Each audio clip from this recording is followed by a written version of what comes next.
Hello guys, I'm Luiza and today I'm gonna present you about the importance of English pronunciation in a global world.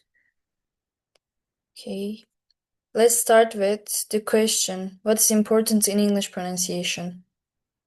Uh, it is important to articulating your words clearly. If you're not careful, it can lead to some confusion and also to ensure a mutual understanding each other. Okay, what is the difference between pronunciation and accent? Pronunciation means how we make the sounds of a language. Accent means the way pronunciation shows where someone comes from, region, country, age group, etc. And there are three important features in English pronunciation. They are intelligibility, credibility, and identity. You need to understand them to be able to set personal goals for your English pronunciation. And let's start with intelligibility. It's both that you're understood by other speakers and you understand them. Speech is intelligible when listener uh, understand the speaker's intended message. And some pronunciation features cause communication problems. Um, for example, saying ship instead of sheep could confuse the listener and reduce the intelligibility. So we should distinguish pronunciation features that cause problem from those that do not. And the second one is credibility. Even if an accent is easy to understand, listeners might judge it negatively. Such judgments can affect how confident and credible you seem and how you're perceived, and sometimes cause discrimination. Society often prefers standard accents, though linguists disagree. And the last one is identity.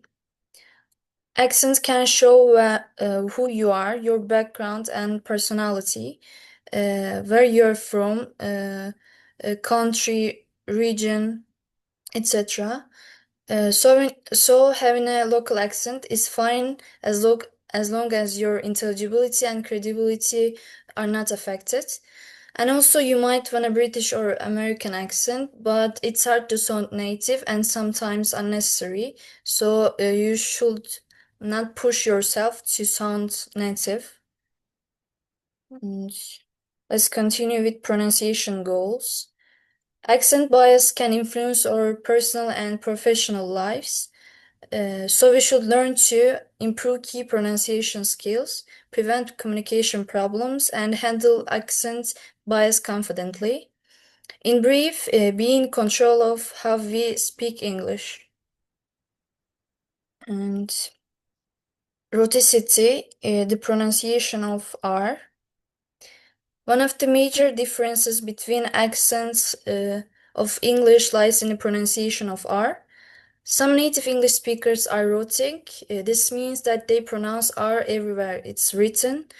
Thus, rhotic speakers pronounce R in all of these sentences. These words, right, far, hard, are, and far and away. Other native speakers only pronounce R before a vowel. I marked the words that where R occurs before a vowel, A and E. E is an example of what we call linking R. In effect, where R in effect links a word to a following word that starts with a vowel again. So, in that sense, R occurs before a vowel.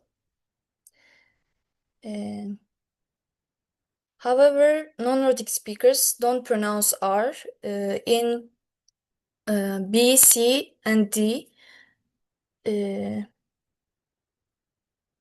Where R occurs following a vowel at the end of a word or before a consonant, they say fa and hat. Note that in the R also occurs at the end of a word because the last vowel letter E is silent, so it's pronounced like A. Um, Therefore, R isn't pronounced in a non-rhotic accent. And historical development of rhoticity. Uh, the oldest form of rhoticity is the rhotic form. Uh, because of the spelling, we can understand that it's the oldest. Um, if R originally wasn't written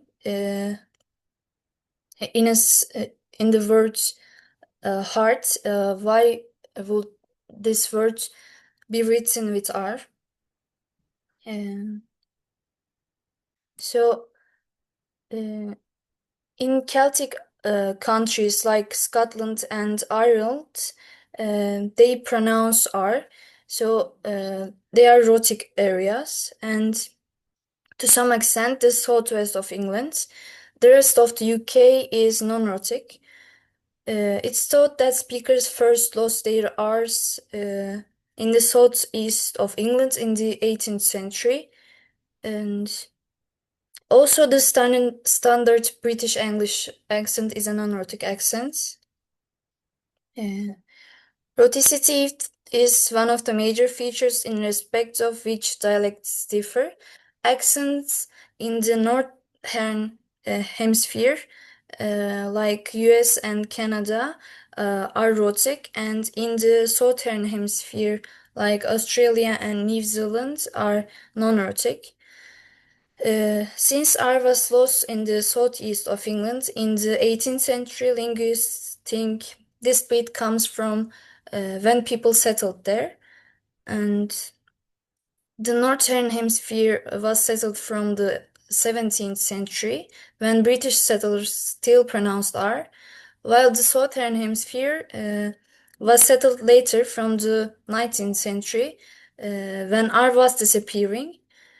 Rhoticity doesn't affect how understandable English is, but non-native speakers often find rhotic accents easier because many other languages are rhotic.